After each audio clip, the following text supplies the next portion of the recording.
Exports అంటే service exports ఉంటాయి, product exports ఉంటాయి. బట్ నేను చదువుకున్నది law degree. I have completed my masters in criminal law. But నాకు మొదటి నుంచి ఎక్స్పోర్ట్స్ డిగ్రీలో ఇక్కడ జేకేసీ కాలేజీలో డిగ్రీ చదువుకునేప్పుడు అనుకోకుండా ఒక పెద్ద ఆయన తోడయి, మీరు ఇక్కడ ఉద్యోగం చేసి 5-10 వేలు సంపాదించేదానికంటే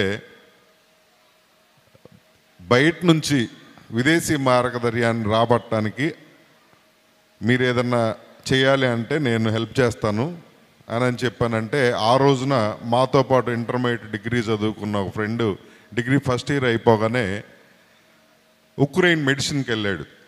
సెకండ్ ఇయర్లో అతను సెలవులకు వచ్చాడు. వచ్చేప్పుడు ఒక యూనివర్సిటీ కాంట్రాక్ట్ తీసుకొని వచ్చాడు స్టూడెంట్ అడ్మిషన్స్ గురించి.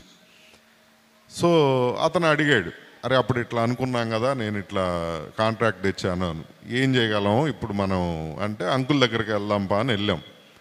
ఆయన ఇండోసిస్ ఎడ్యుకేషనల్ సర్వీసెస్ అని ఒక ఆర్గనైజేషన్ స్టార్ట్ చేసి ఒక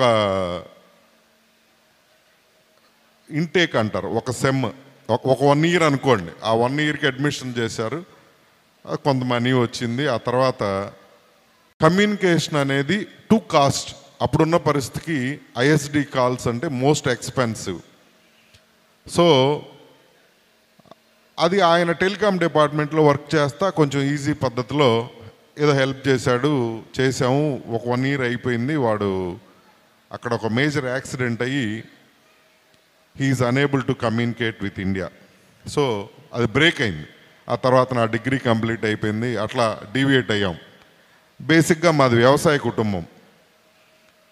సో మరలా ఊరు వెళ్ళిపోవటం, అక్కడ వ్యవసాయం, పెళ్ళైన తర్వాత ఆలోచిస్తా ఇక్కడుండి సేమ్ మైండ్లో అది పోలా, విదేశీ మారక ద్రవ్యాన్ని ఆర్జించాలంటే ఏం చేయాలి. 98-99లో ఈము బర్డ్స్, అప్పుడే ఇండియాకి డాక్టర్ ప్రసాద్ గారు అని ఒక ఆయన ఇన్వెంట్ చేశాడు. ఈము బర్డ్స్ ఫామ్ స్టార్ట్ చేసాం. సో డబ్బులు ఉన్నాయి, కొనుక్కొచ్చాం, పెట్టాం. లోన్కి వెళ్తే ఒక అబ్స్ట్రాక్షన్. సో ఏంటి అంటే, బ్యాంక్ లోన్ రావాలి అంటే ఇన్సూరెన్స్ ఉండాలి. అంటే ఇన్నోవేటివ్గా ఆలోచించి యూనిక్గా ఏదైనా చేయాలి అంటే కొన్ని ప్రాబ్లమ్స్ ఫేస్ చేయాల్సి ఉంటుంది. ఇనీషియల్గా ఎక్స్పోర్ట్స్లో ఉండే ఇబ్బందులు ఫేస్ చేసాం.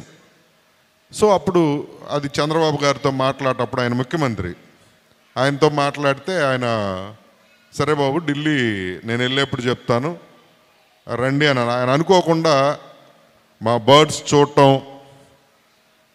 దీని గురించి నేను ఎక్స్ప్లెయిన్ చేశాను. ఇది గ్రామాల్లో ఇంప్లిమెంట్ చేస్తే రైతులు వాళ్ళ ఊర్లో ఉండి వాళ్ళకున్న పొలంలో ఒక ఎకరం కేటాయించుకొని ఈ బర్డ్స్ ప్రొడ్యూస్ చేయగలిగితే మనం విదేశీ మాదక ద్రవ్యాన్ని ఆర్జించవచ్చు అని. సరే ఆయన నవ్వాడు. సో ప్రాక్టికల్గా మీరు ఫేస్ చేసింది లోన్స్ ఆగినాయి, దీనికి కారణం యానిమల్ హస్బెండరీ నుంచి పర్మిషన్ కావాలి. అప్పుడు మేనకా గాంధీ గారు యానిమల్ హస్బెండరీ మినిస్టర్. సో అప్పుడున్న సిట్యుయేషన్కి ఆయన షెడ్యూల్ ఖరారైన తర్వాత మాకు ముందు రోజు చెప్పారు, రేపు సీఎం గారు ఢిల్లీ వెళ్తున్నారు, మీరు మేనకా గాంధీ గారిని కలవాలంట కదా, అపాయింట్మెంట్ పెట్టారు రమ్మనమని. We are unable to travel. అప్పుడున్న ఫైనాన్షియల్ సిట్యుయేషను అప్పటికే 2 ఇయర్స్ అయిపోయింది. మేము అనుకున్న ఇదిలో బిజినెస్ నడవట్లేదు, మనం విమానాల్లో తిరిగే పరిస్థితి కాదు. సో అట్లా ప్రొడక్ట్ బేస్డ్ ఎక్స్పోర్ట్స్లో కొన్ని ప్రాక్టికాలిటీస్, డిఫికల్టీస్గా ఉంటాయి. బట్ ఇక్కడ బ్రహ్మం ఈ ప్రోగ్రామ్ అరేంజ్ చేసి ఎంపవర్మెంట్ ఎక్స్చేంజ్ అంటే ప్రొడక్ట్ జోలికి ఎవరు ఇప్పుడు వెళ్ళాల్సిన అవసరం లేదు. సర్వీస్లోకి వస్తే వెరీ ఈజీ. ఇప్పుడు నేను చెప్పింది ప్రీవియస్ మా ఎక్స్పీరియన్సెస్ కమ్యూనికేషన్ పాయింట్ ఆఫ్ వ్యూలో కానీ, ప్రాక్టికల్గా దీని మీద ట్రావెల్ చేయాలన్నా చాలా ఎక్స్పెన్సివ్గా ఉంటుంది. ఆ ప్రోడక్ట్ కొంచెంసేపు పక్కన పెడితే సర్వీస్ పాయింట్ ఆఫ్ వ్యూలో వెరీ ఈజీ. మళ్ళీ నాకు ఆ దుగ్ధ పోలేదు, నేను మళ్ళీ అదే సెక్టార్లోకి వచ్చాను. 2015 నుంచి now we are very comfort. Central office లండన్లో ఉంటుంది, ఇక్కడ ఇండియాలో బ్రాంచెస్ ఉన్నాయి, ఇక్కడ మానిటరింగ్ చేస్తాను, అక్కడ మా బ్రదర్ ఉన్నాడు. We are very happy now. But నేను చెప్పాను కదా టెక్నికల్ స్కిల్స్, ఇంగ్లీష్ స్కిల్స్ అని. దీంట్లో ఇంగ్లీష్ స్కిల్స్ ఎవరికన్నా ఇంప్రూవ్ చేసుకోవాలంటే కనుక మేము ఫ్రీ ఇంగ్లీష్ ట్రైనింగ్ ఇస్తున్నాం అన్నిట్లో. మాకు యూకేలో సెంట్రల్ ఆఫీస్ ఉంటుంది, మా స్టూడెంట్స్ అక్కడికి వెళ్ళిన వాళ్ళకి అక్కడ లండన్ ఆఫీస్ నుంచి ఫ్రీ సర్వీసెస్ అన్నీ ఇస్తున్నాం. ఇక్కడ వచ్చేసరికి ఇండియాలో ఇంగ్లీష్ ట్రైనింగ్ ఫ్రీగా ఇస్తున్నాం. మీకు ఎవరికన్నా ఇంట్రెస్ట్ ఉంటే ఇక్కడ మా కాంటాక్ట్ నంబర్స్ కూడా చేసినట్టున్నారు డిస్ప్లేలో. Thank you. లో వీరారెడ్డి గారి కాన్సెప్టు 45 లక్షల మందికి రీచ్ అవ్వాలి అని అంటే ఆంధ్రోదయం మీడియా అనేది డెఫినెట్గా హెల్ప్ అవుద్ది. ఎందుకంటే నేను ఇందాక 10 మినిట్స్ అని అలారం పెట్టుకున్నా స్టేజ్ మీదకి వచ్చేప్పుడు, అది 10 మినిట్స్ అయిపోగానే కట్ చేసి కూర్చున్నాను. బట్ ఒక ఇంపార్టెంట్ పాయింట్ నేను మిస్ అయింది ఏంటి అని అంటే, ఎక్స్పోర్ట్స్ పాయింట్ ఆఫ్ వ్యూలో కానీ అదర్ మార్కెటింగ్ పాయింట్ ఆఫ్ వ్యూలో కానీ మనం ఎక్కడికి రీచ్ అవ్వాలి అనే టార్గెట్ పెట్టుకుంటామో ఆ టార్గెట్ మన బ్రహ్మాకు తెలియజేస్తే ఆ రీచబిలిటీ గురించి తను వర్కౌట్ చేయగలడు.